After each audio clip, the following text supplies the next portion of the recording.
I'm Berks County Commissioner Christian Leinbach, and I want to welcome you to another Berks County Commissioners Board meeting. We're here today on December the 3rd of 2020. Mary Buer. Thank you. For the live event Q&A, public comment will be accepted through this function. Please include your first name, last name, and municipality. Any comments without name and municipality will not be considered. Each citizen can submit one comment. Comment length is dictated by the limitations of the platform being used, whether Teams, Q&A, Facebook, or YouTube.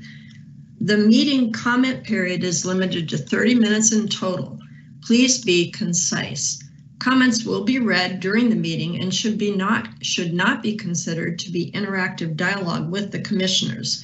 Any commissioner response to public comment will be done at the discretion of the commissioners. Thank you.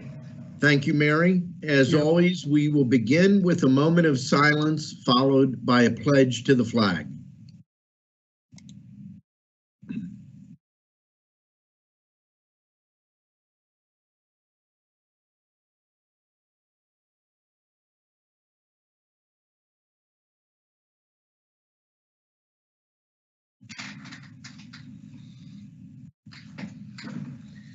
I pledge allegiance to the flag of the United States of America and to the republic for which it stands, one nation under God, indivisible, with liberty and justice for all.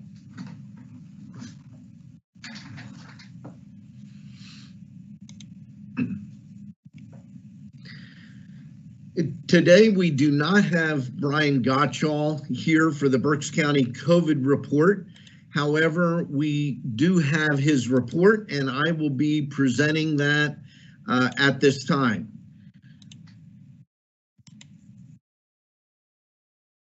So this is the report for December the 3rd. The first thing we want to do is look at the Pennsylvania Early Warning Dashboard. I can tell you, if you compare this to Pennsylvania overall, Berks County is running right at or just below the averages. When you look at incident rate per 100,000, the state is higher. If you look at the positivity rate, the state is also higher. That's the one area that we've also gone down slightly. However, I want to note, all but one county in the Commonwealth is now noted as in substantial spread. Cameron County is the only exception to that. So the fact that that's a down arrow, we are still way above where we need to be when we look at positivity rate. Hospitalizations, we'll look at some actual detail on that shortly, but that continues to climb. Ventilators continue to climb, and we see again a slight increase in ER visits.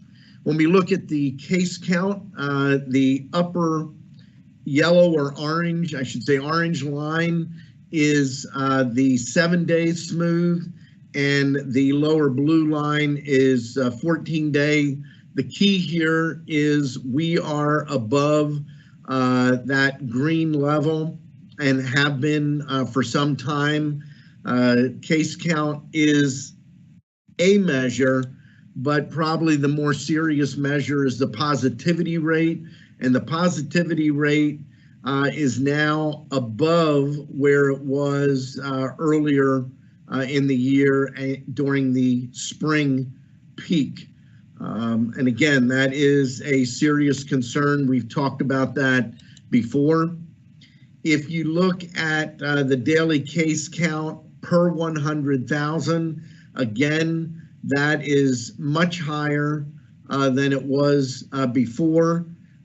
I want to give one caveat, and that is that we are testing a lot more people. Testing was much more limited in the spring during the spring peak. So just be aware of that disparity.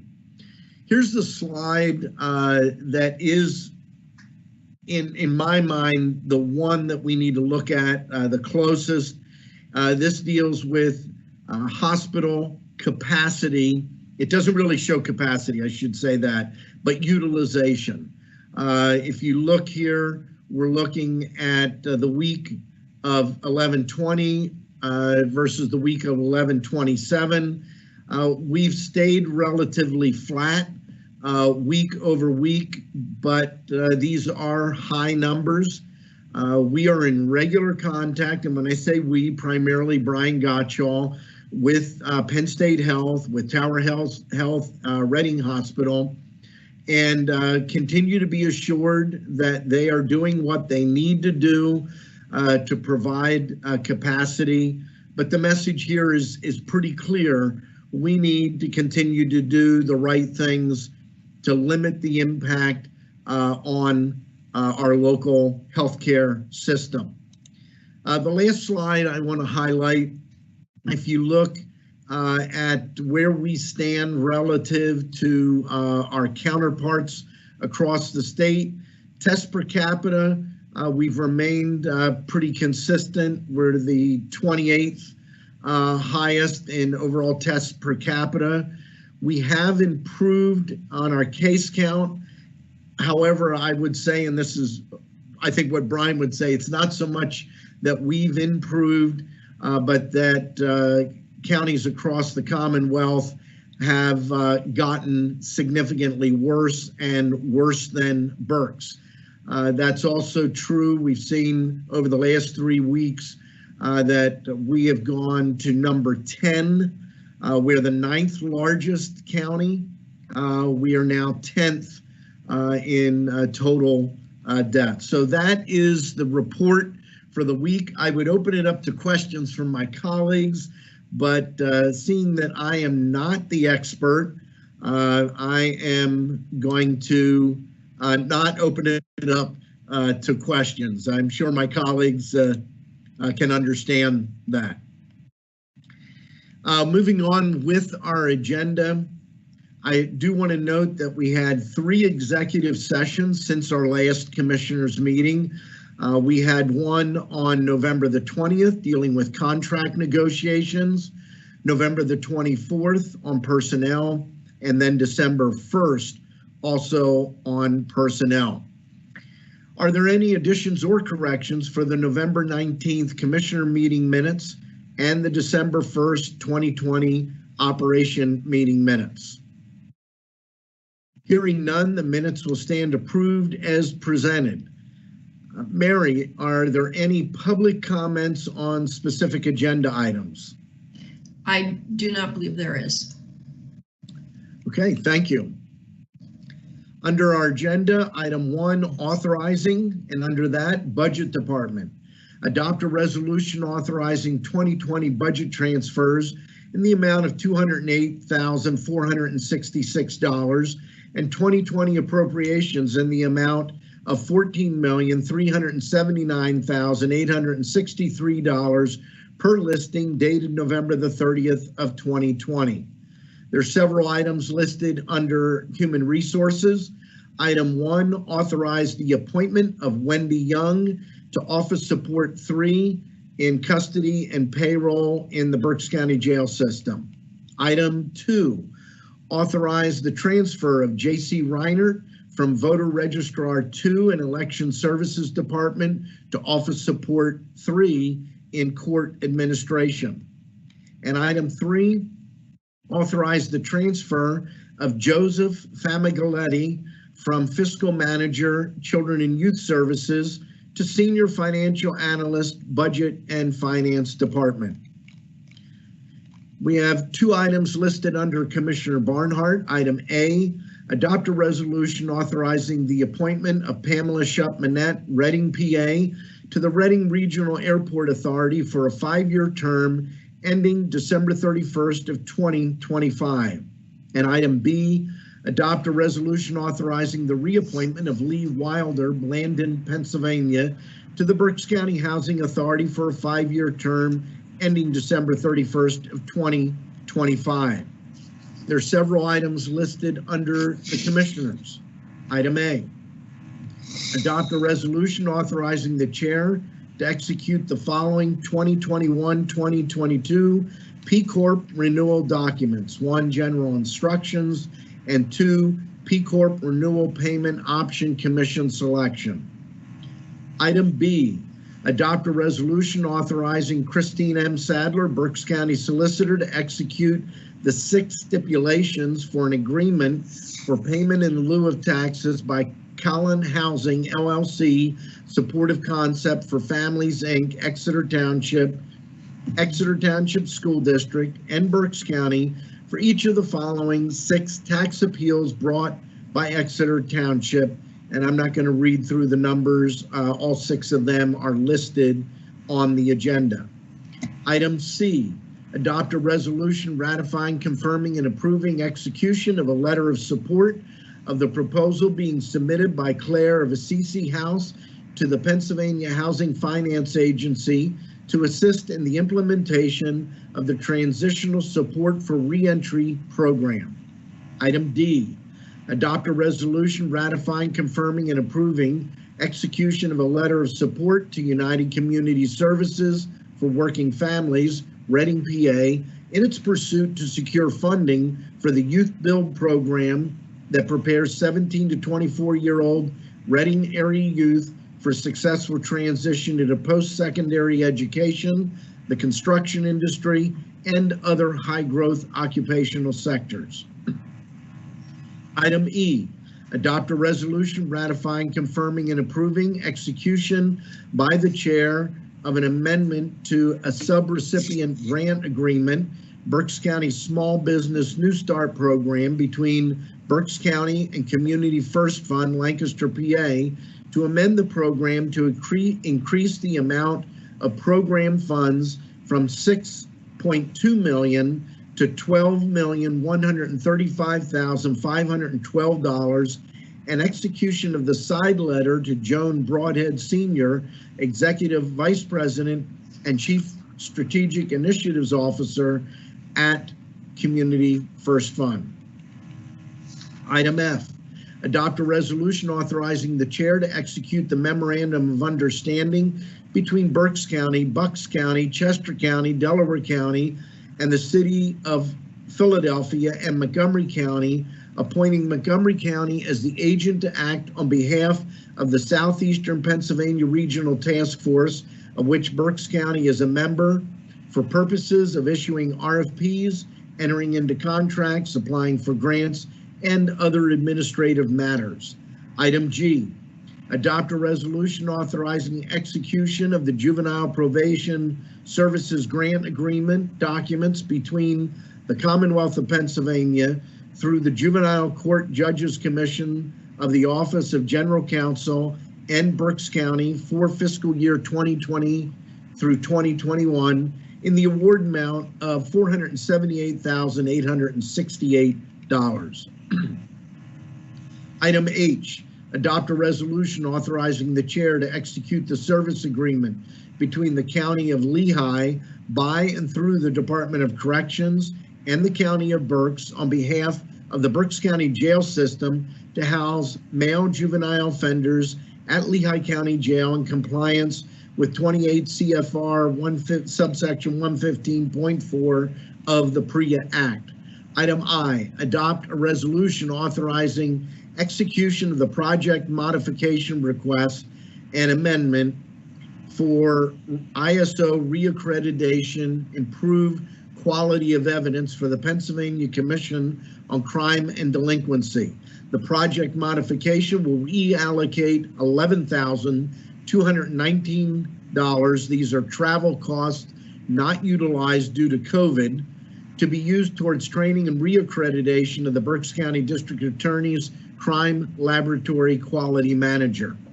Item J, adopt a resolution authorizing execution of the agreement for the operation and management of the Berks County Youth Recreational Facility fields between the County of Berks and the Big Show Sports Complex, LLC, Wayne, Pennsylvania, to provide management and maintenance of the Berks County Youth Recreation Facility for a 15-year term ending October 31st of 2035. two notes I want to make here. One, some people that have been following our meetings may wonder who the Big Show Sports Complex is. This is the same group that we had signed a short-term agreement for through the end of this year. Charlie Dodd is the principal. They've simply partnered with another organization to bring in baseball, softball component into the soccer component, and that is the reason for the new name, the Big Show Sports Complex LLC. I will add this, and Commissioner Barnhart may add something later in his comments as well, but we're very excited about this contract and the potential of getting very strong utilization of this facility while also having it maintained professionally by Big Show Sports Complex. Item 2, a motion authorizing execution of contract agreements and amendments as furnished by the contract coordinator as set forth on the attached listing dated December the 1st of 2020. There are a total of 16 contracts. There are 2 with the assessment office, 1 with the Berks County Residential Center, 7 with Children and Youth Services, 3 with the commissioners, 1 with facilities, 1 with information systems, and 1 with mental health and developmental disabilities. And then item 3, a motion to ratify and confirm payments is set forth on the Controller's Office voucher listing dated November the 24th of 2020 and December 1st of 2020, and the payment of electronic transfers and employee payroll. Motion to approve the agenda is presented. Second. Motion has been made and seconded. Is there any discussion? Hearing none, all those in favor signify by saying aye. Aye. Aye. Opposed? The motion is carried. We'll turn now to our Berks County Treasurer, Dennis Adams, with the Treasurer's Report. Good morning. Good morning. We had opening balance today of $163,592,123.50. We had a balance declare of $7,190,609.96, leaving us with a balance of $156,401.513.54. Thank you very much, Dennis. At this time, we will go to our Berks County Controller, Sandy Graffius. Sandy? We have 2 reports today because, of course, last week was Thanksgiving. So for 11/26, we had payables of $15,325.96. We had a combined payroll of $4,449,766.45. By the way, I just blew it. I didn't tell you the total accounts payable. I told you something else. So we're going to back up. Total accounts payable, $18,549,126.77. We had a combined payroll of $4,449,766.45 for a grand total of $22,998,893.22. That is from 11/26. Now then, this week, total accounts payable, $7,081,278.17. There was no payroll. So our total cash disbursements is $7,081,278.17. Thank you very much, Sandy. At this time, we will turn to our Chief Administrative Officer, Ron Seaman.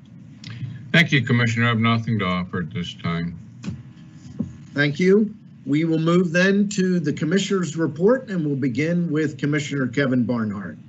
Thank you, Commissioner Leinbach. Good morning, everyone who has joined us. I want to say that I'm pleased to have appointed Pamela Schupp and acknowledged by the board to the Airport Authority. I think she's going to bring a real different viewpoint regarding economic development and strategies there to really boost the ability for the airport to have a more robust bottom line.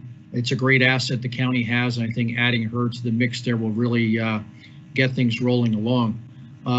Again, I want to commend Charlie Dodds and the Big Show and coming to town here for a long-term agreement with the youth recreation field. As Commissioner Leinbach pointed out, this will be a real state-of-the-art facility for soccer and baseball and softball. And Charlie brings with him an awful lot of support with other agencies that he has affiliated himself with. There is really a shortage of playable facilities in Berks County, and this one really will be utilized to its fullest extent with quite a bit of artificial surfacing to maximize the usage. So this isn't simply a way of the county trying to defer cost or avoid cost. This is really to enhance an asset the county has for the greater community. So thank you, Charlie Dodds and Big Show. We look forward to many prosperous years together. Report on Coe County Wellness. This past week, the 18th to the 25th of November, there was 306 new contacts. 223 of those people were reached with a 72.9% success rate. Things in perspective, from June 3rd to November 4th, there were 2,806 contacts in Berks County. From November 5th to November 25th, there's already been 999 contacts in the new system, showing the spike in volume. From November 18th to the 25th, there were 35 line lists for exposures at various locations. They are schools, K-12 colleges, universities, sports teams, workplaces, daycares, etc. It's all over. Last but not least, we had I thought, a tremendous presentation yesterday on the CARES Act and what its impact has been and will be in our community. Just want to call people their attention to the dashboard that's available on the County of Berks website. Click on that dashboard, look at it periodically, I would say, like from week to week as the numbers change. The $38 million has been allocated. Much of it has gone out the door. There is some that still needs to go out the door based on paperwork and contracts. But my hat's off to everyone here in the county and our volunteers in the community to make this thing work in a very impartial basis, to try to cover as much of the community we could with the limited dollars we were afforded. So thank you so much. Thank you very much, Commissioner Barnhart. And I did just post up on MS Teams the link to the CARES Act dashboard. IS, if you could please also post that to YouTube and Facebook so the public have access to that. As noted, you can just go to countyofberks.com and find the link on the home page. With that, we'll go now to Commissioner Michael Rivera. Yes, thank you, Commissioner Leinbach. I too am very excited about what the Big Show is coming to do here in Berks County. So I'm looking forward to all the changes that will be done at the facility there. It's a great opportunity for our youth here. It's important to have activities, primarily sports, that will help engage our youth. So I'm glad to hear that that is happening now starting next year. Also, in reference to the CARES Act, I just want to give an update on the small business grant, on the New Start grant. We're helping over 450 businesses, and there are over $11.4 million in grant funding for those businesses. We had initially put out $6 million for the businesses, and we saw that there was a need much greater than that $6 million. So we then doubled that amount to be able to fund all the eligible businesses that applied. So I want to thank everyone who helped in this process. We engaged Community First Fund to help it. We wanted to make sure that the commissioners were out of the decision-making process to make sure that everyone had a fair chance at getting the grant. So the money has started to go out. There's been about $4 million that has been received by the small businesses already. There's more that is going out this week, and we expect all the money to have gone out by next week. Again, funding over $11.4 million for these businesses to help our local economy. Also, the New Start grant program that has closed as well. That came from a different pot of money. It's not CARES Act money, but it comes from the CDBG money which is administered through the Berks County Redevelopment Authority, and that program helped 27 businesses with grants totaling $496,000. So there's been a real good help there for the small businesses, because we understand that small businesses are the backbone of our economy. So I want to thank the Redevelopment Authority as well as Neighborhood Housing Services of Greater Reading for their support in that program as well. And one other thing is the Salvation Army Kettle Campaign. That campaign helps raise money for those who need it the most. They provide toys for kids, coats for the homeless, food for the hungry, and other countless social services programs year round. And although we can't deny that we're going through difficult times and many people are suffering in one way or another, there's always something that we can do to help someone else. So please, if you see the red kettle, please donate. You can put money in the kettle, but now also you're able to do it online. There's an app you can go to. They have the QR code that you can take the photo of and donate there as well. Or you can donate online at givesalvationarmy.org/campaign. Go to their website and you'll find the link there. It's a long link. I'll give it to you. You won't be able to remember it, but I'm going to ask Barbara to send it over to IS so that they can get it up on Teams for people that want it. So again, you can give through the kettle, you can give online, or you can give through your phone on the QR code. I encourage you this holiday season to be a blessing to someone in need. The next time you're out shopping and you hear that familiar ringing bell, rather than walking the other way, just stop, be thankful for what you have, go to the kettle, drop something in, greet the people that are working the kettle, or you can give online as well. Your donation will go a long way to help others. Remember, no matter what your situation is, you've been blessed and you always have something that you can share with others. Thank you very much. Thank you very much, Commissioner Rivera. I've noted this before, but I want to thank both Commissioner Rivera and Commissioner Barnhart. They've taken significant leadership roles. Commissioner Rivera with the New Start program that he was talking about, as well as the homeless issue and addressing folks that are homeless in our community. And then Commissioner Barnhart taking the lead on the CARES Act effort here in Berks County. Very important roles, and both Commissioner Barnhart and Commissioner Rivera have done an excellent job, along with the team that's supporting them. And on the CARES side, Pam Shupp has been a very significant part of that effort as our deputy CAO. And on the New Start program, as noted, the Berks County Redevelopment Authority, Ken Pick and Peter Battaglia have also been great partners. Just three things that I want to touch on. Yesterday, the commissioners participated in a review of electronic poll books from ES&S. Very impressive presentation. These poll books are not connected to the internet. They do not utilize Wi-Fi. They do not utilize Bluetooth. And the reason is that all of those offer opportunities for potential security risks. The electronic poll books would have a significant impact, especially in our larger polls, because you wouldn't have to figure out what line you would get into. You'd be able to just simply be in the line, and you'd have two options: give your name, or you personally could take out your driver's license and not the side with the your photo and everything, but literally scan the back of it, and it instantly brings up your record based on your name, your address, and your date of birth. It has a lot of other features. We are not going to rush any decision on electronic poll books.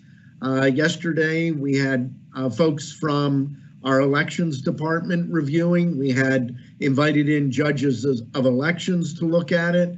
We'll be getting a more formal proposal from ES&S We're looking at ES&S because our system is an ES&S system, and we're not interested in having one company with poll books and another company with our voting equipment, et cetera. So there'll be more on that.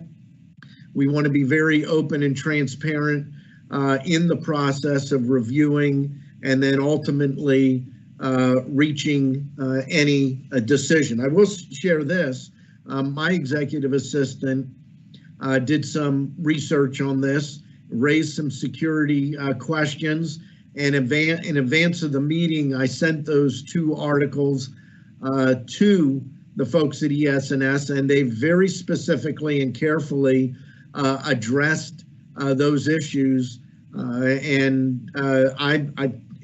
to my satisfaction, and I also should note we had our chief information officer participating in this meeting as well.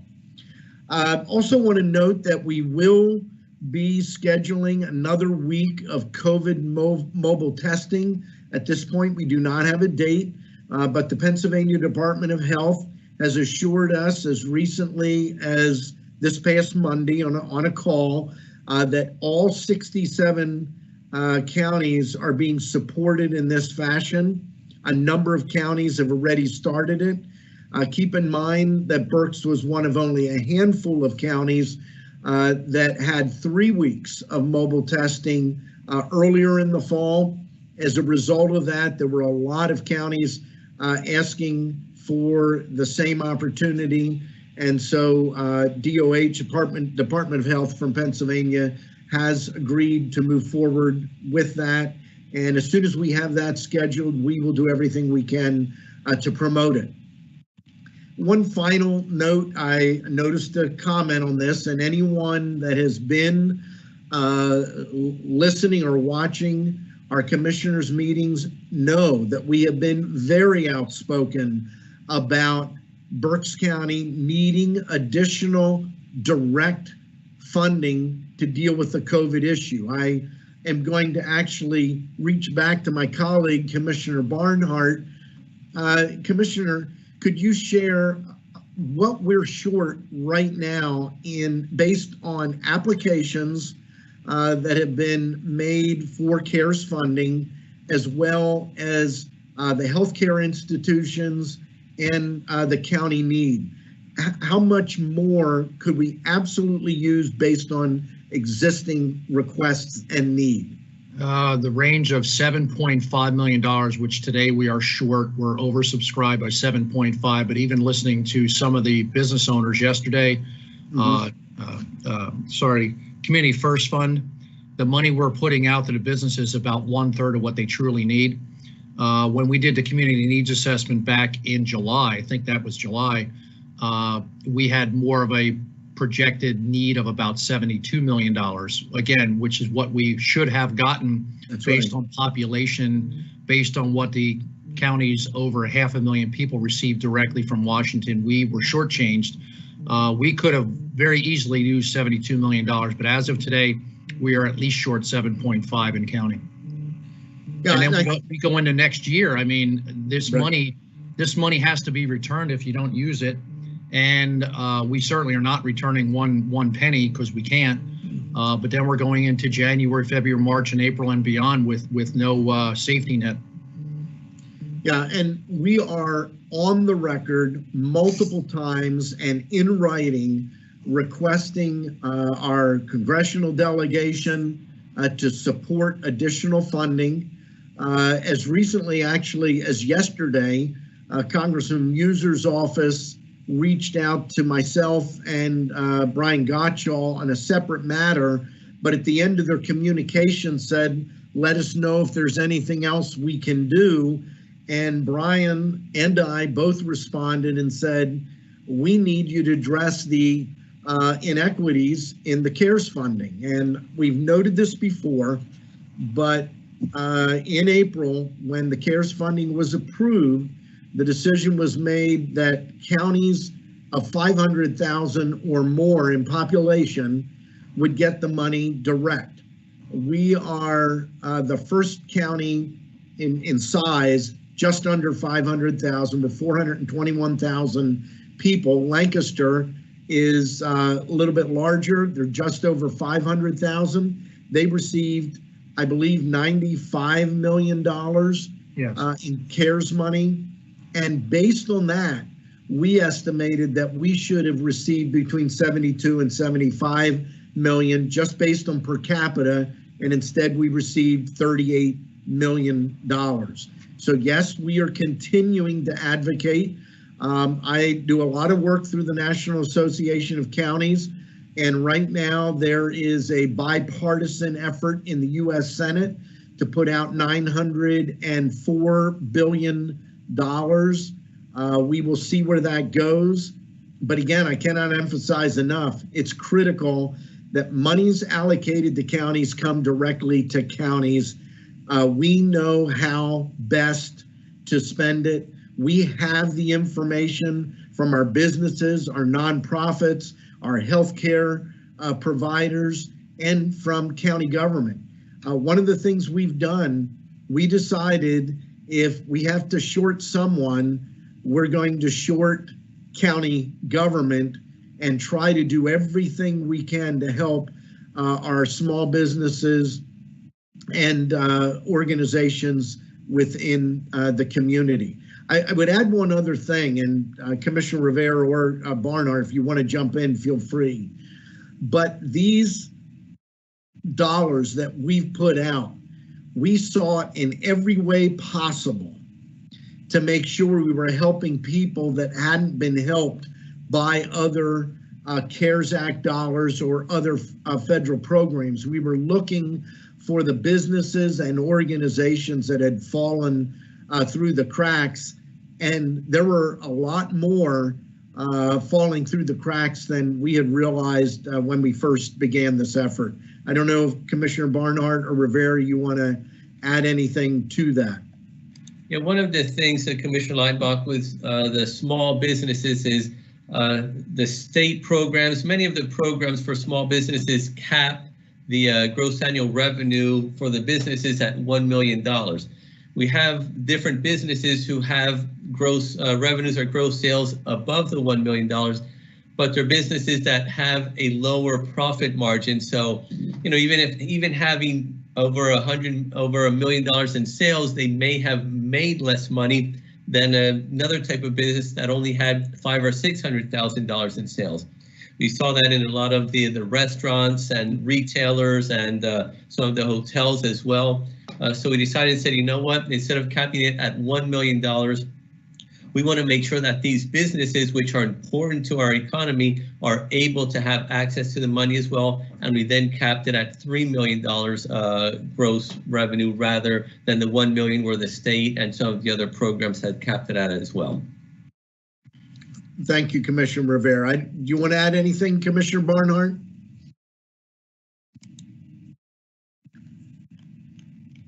I'll take that as a no.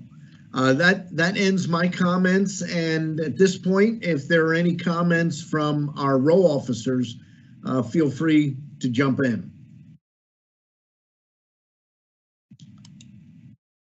Hearing nothing from our row officers at this time, we will move to public comment, and I will recognize Mary Buer, my executive assistant, to read public comments. Thank you. Liz Cates, Bern Township. Studies show that increased COVID testing is the strategy most associated with reduced transmission of the virus. With this in mind, will you commit to forming a county health agency to facilitate a robust testing program to help mitigate the deadly surge of coronavirus cases we are seeing in the county, state, and nation? Crystal Kowalski from Wyomissing. Good morning, commissioners. Today's newspaper includes 2 articles which I believe should impact our practices at the jail.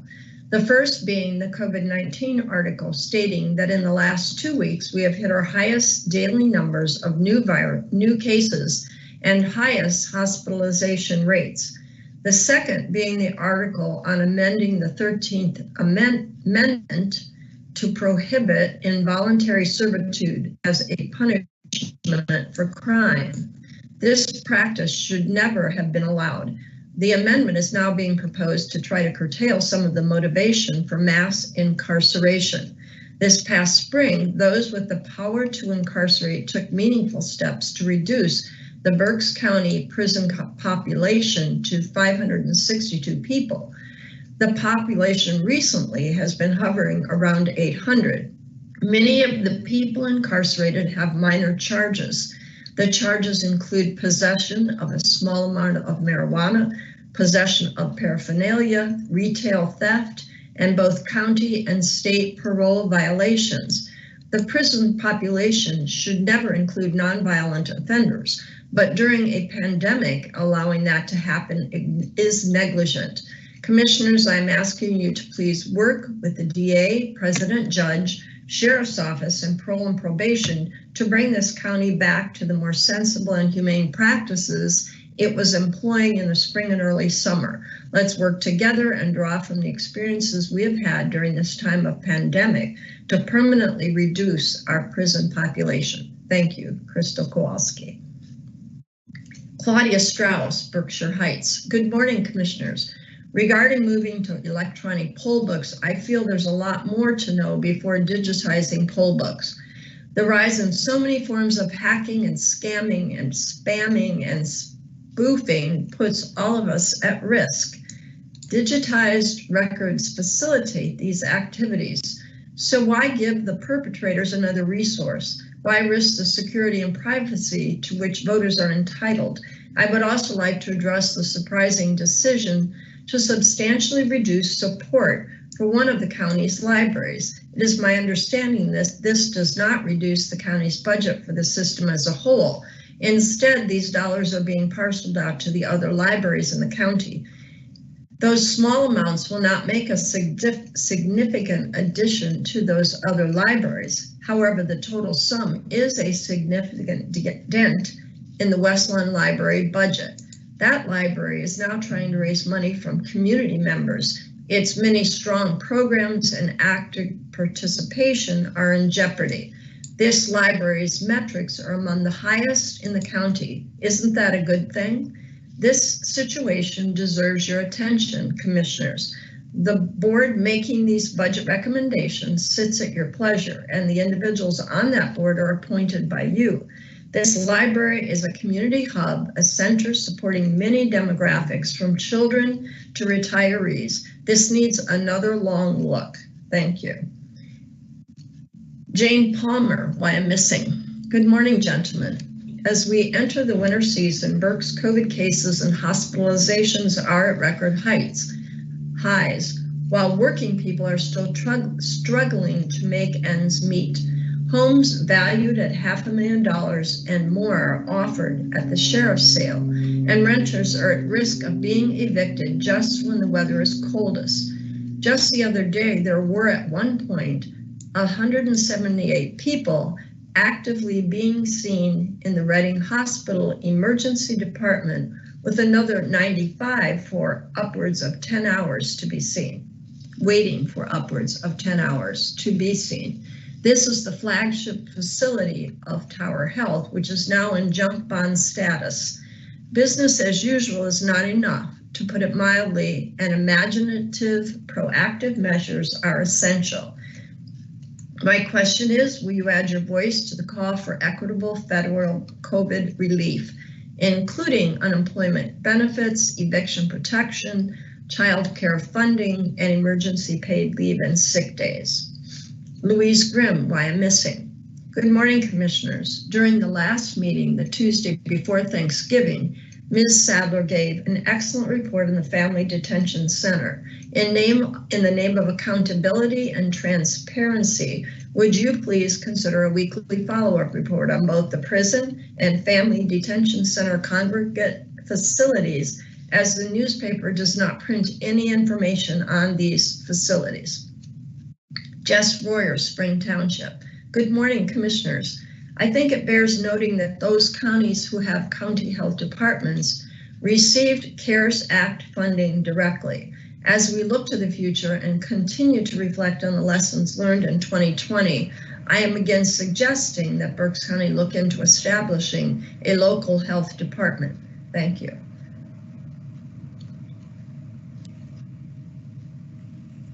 And that concludes our comments. Thank you very much, Mary. I'm just going to jump in and answer Jess Royer's. You're actually not correct, Jess. Lancaster County does not have a health department. It had nothing to do with whether they had a health department. There was one aspect, and that was, do you have 500,000 population or higher? That was an arbitrary number. It made no sense whatsoever. The National Association of Counties argued that in vain. We are arguing that point again going forward. Delaware County didn't have a health department per se. They partnered at the beginning of this pandemic with Chester County Health Department. If you go to the Commonwealth Department of Health website, you will find there are only 6 counties of the 67 that have county health departments, and there are a total of 8 counties with 500,000 population or more. Any of my colleagues want to make any comments? I have just want to jump in on a few here. One is about the need of a health agency for the testing. Right now, as far as I'm aware, there's no shortage of testing. There's plenty of testing out there. I don't believe there's been anyone that has not been able to get tested because there's no testing available.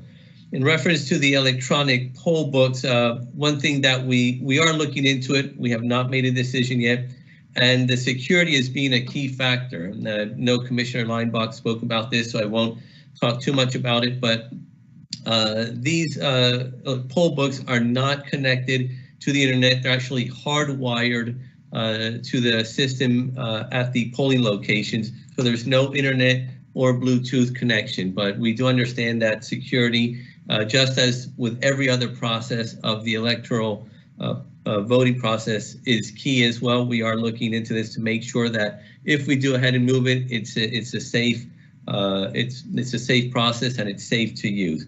And the other one is on the renters. We are aware that there is a high number of renters being evicted. We are aware also that there is a number of foreclosures that will be starting now after the moratorium ends, but there is assistance out there. So I encourage anyone, if they are having issues paying the rent or know of anyone, or if you're a landlord and you have tenants that have issues paying the rent, please reach out to the Berks Coalition to End Homelessness.